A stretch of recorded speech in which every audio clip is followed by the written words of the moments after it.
Want to find a great rural Texas town, call a real estate agent, and start making mortgage payments? If you said yes, you're not alone. Texas has been the belle of the relocation ball for some time now. The Lone Star State is one of the most popular states to relocate to. Like many states, the most popular places to relocate to are the major cities. The Dallas-Fort Worth area probably being the most popular in Texas, with Austin, Houston, and San Antonio metro areas making serious gains in population in recent decades. More and more people moving to Texas are on the lookout for rural towns to call home. Retirees and remote workers are changing the American relocation landscape. Cities aren't a necessity when looking for a job as much as they used to be. These videos are sort of geared towards the remote worker and retirees, basically two demographics that don't need jobs. The downside of most small rural towns is employment options. The lack of jobs is what normally kills small towns. No jobs, people move out. People move out, tax dollars start to dry up. Towns' budgets get slashed, and more people move out. It's a horrible cycle. If you haven't watched this series before, let me explain. What we're looking for is that sweet spot, a decent place to live that isn't too close to any major cities. It's easy on the crime rate, it's not 5 hours away from a hospital, or so far out in the sticks you can't get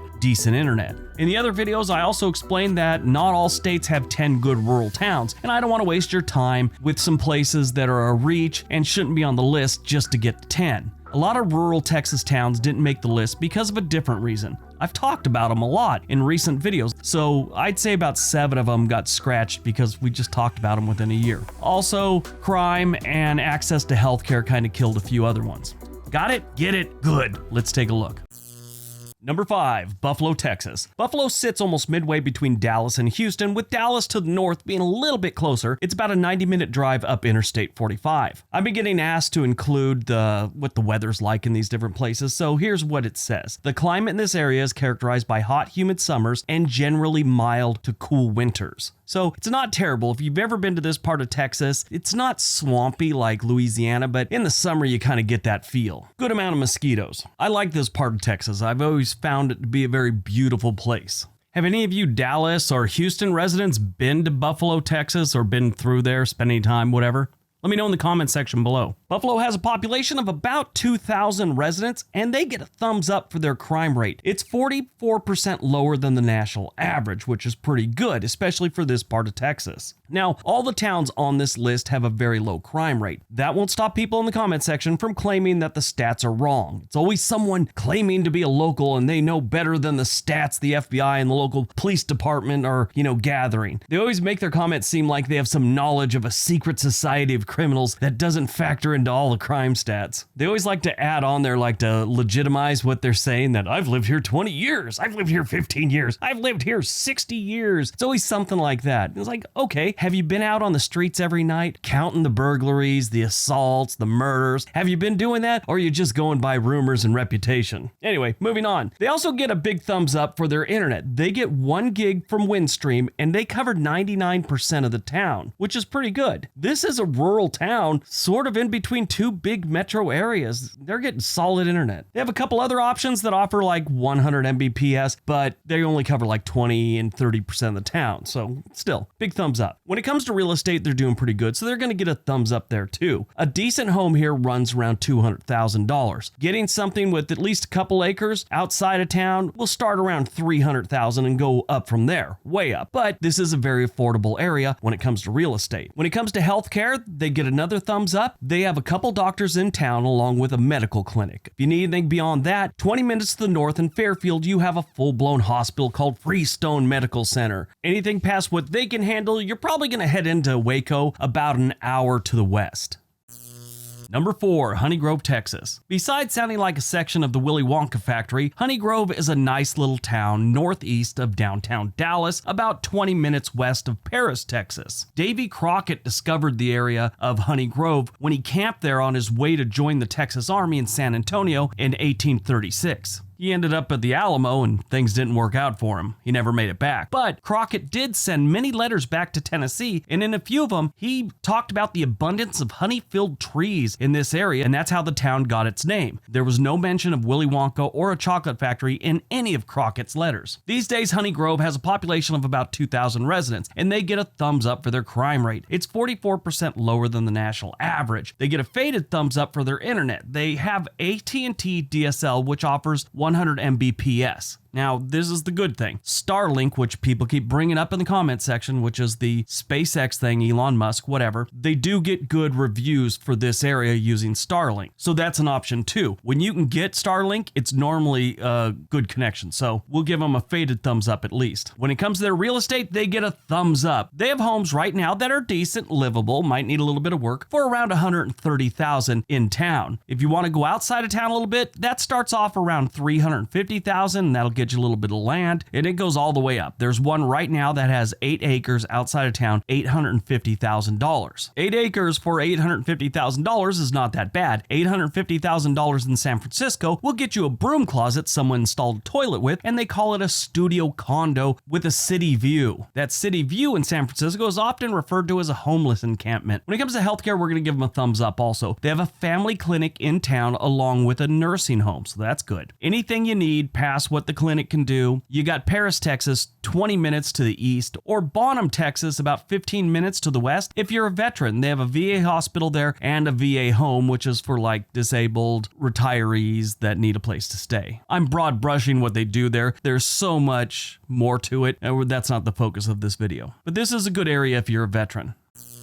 Number 3, Port Isabel, Texas. This one isn't as much a rural town as a nice beach community away from a major metro area, I guess you could say. It's about 30 minutes east of downtown Brownsville, across the water from South Padre Island. So this one's on the fence whether it could be considered a rural town or not. I just thought I'd add it because it's a nice place to live. And it's also an affordable beach community. They have a population of just under 5,000 residents, and they get a thumbs up for their crime rate. It's actually 49% lower than the national average, which is pretty good. They also get a thumbs up for their internet. They have Spectrum here that covers 100% of the town with 1 gig internet, so that's outstanding. When you look at their healthcare, it's gonna get a faded thumbs up. They have a couple doctor's offices in town and a couple of clinics, nothing big. Anything major or an emergency room, you got a 30-minute drive to Brownsville, and they got a big hospital there and no worries. But not even having an urgent care or anything like that, and being this close to the coast and all that, it just sounds like a recipe for disaster in some cases. If an urgent care or something sprung up and I don't know about it, please let me know. A couple weeks ago I did a video and I said they didn't have an urgent care. Well, about 4 days before I uploaded the video, I guess an urgent care had opened up. Oh my God, these locals got all up my butt about it. It's a great place to live if you like to fish. They got a nice Pirates Landing fishing pier right there that goes along Queen Isabella Causeway. It's a pretty cool place to live. Now, here's the other great thing about living here. They get a thumbs up for their real estate because they have something for every price range, and almost every single thing is a short walk to the water. Have you ever wanted to live at a mobile home park that is right on the water? They have that. It's one of those planned areas where they have these little peninsulas and a bunch of houses on them. You could have your boat right outside your mobile home. There's definitely a lot of options here. Number 2, Ganado, Texas, or Ganado, Texas. I did hear one guy call it Ganado, but most people call it Ganado from what I've picked up. Ganado is about 90 minutes southwest of Houston. The city of Ganado was a ranching community when it was first settled. Most of the settlers lived near the Mustang Creek. Ganado is also known for a theater that was part of a now defunct chain of theaters in Texas called Long Theaters. The theater in Ganado opened in the 1930s, and it is still in operation to this day. Maybe. They shut down during the pandemic, and their website says they'll open again soon. I called their phone number. They said that, as soon as they have more information, they'll let people know, but it doesn't look like they've had any movement on it since early 2021, so maybe it's gone for good. Who knows? If you know anything about it, let me know in the comment section below. Ganado has a population of about 1,775 people, and they get a thumbs up for their crime rate. It's actually 57% lower than the national average, which is outstanding. When it comes to their healthcare, they also get a thumbs up. They have a couple family practices and the Ganado Medical Center, which is small, but it's there for you. They also have a local dentist. Anything past that, you got to head out to Edna, which is only 10 minutes west of Ganado, and they've got a full-blown hospital and everything you need right there. Ganado has a Mustang Creek, which kind of opens up into this lake area just south of town. So if you like to fish or just be on the water, that's a great option for you. When it comes to their internet, they get a thumbs up. They have YK Communications, which offers 1 gig, and that that covers 97% of the town. They also have another one called Sparklight, which offers 1 gig, and they cover 76% of the town. So a lot of people living there have some options. If you decide to buy a house in Ganado or Ganado, whichever, the real estate's a decent place. A good home will run you about $250,000. They do have cheaper things, but they'll probably need a little work. $250,000 is what you're looking at starting with, and in recent months, they've sold things outside of town, and that usually starts around $400,000, works its way up, and it probably has an acre or two. All right, before we get to number 1, don't forget we have another channel called On This Day. There is a link down below.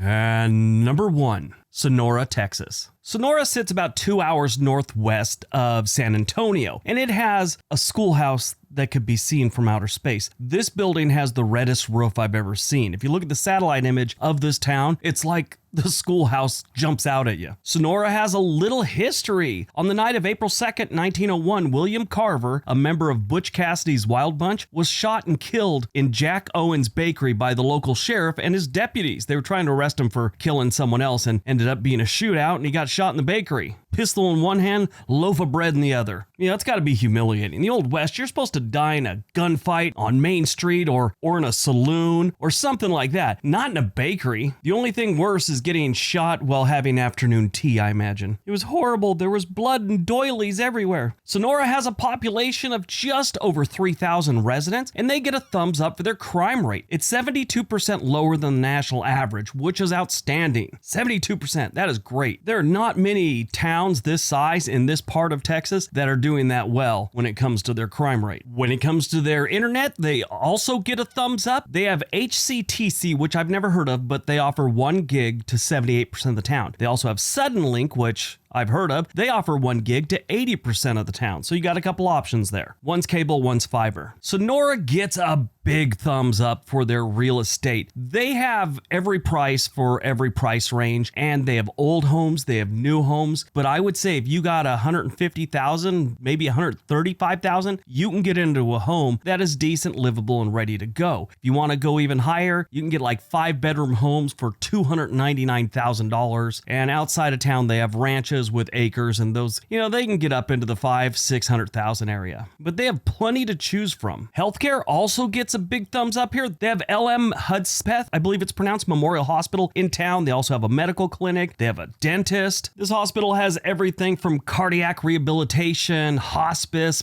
to sports medicine, and emergency room. So you're going to get everything you need taken care of here. It looks like a really nice place, and it's pretty good size. Sonora is definitely a place you want to move to if you don't mind the desert, because this is kind of a desertous area. Technically, it's not a desert though. Sonora's climate is subhumid, subtropical, but they've had periods of long droughts, so it's pretty much a desert.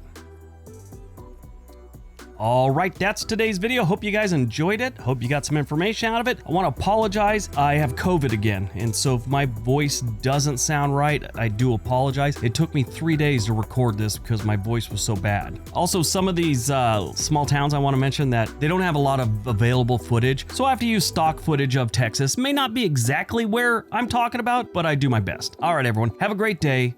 Be nice to each other.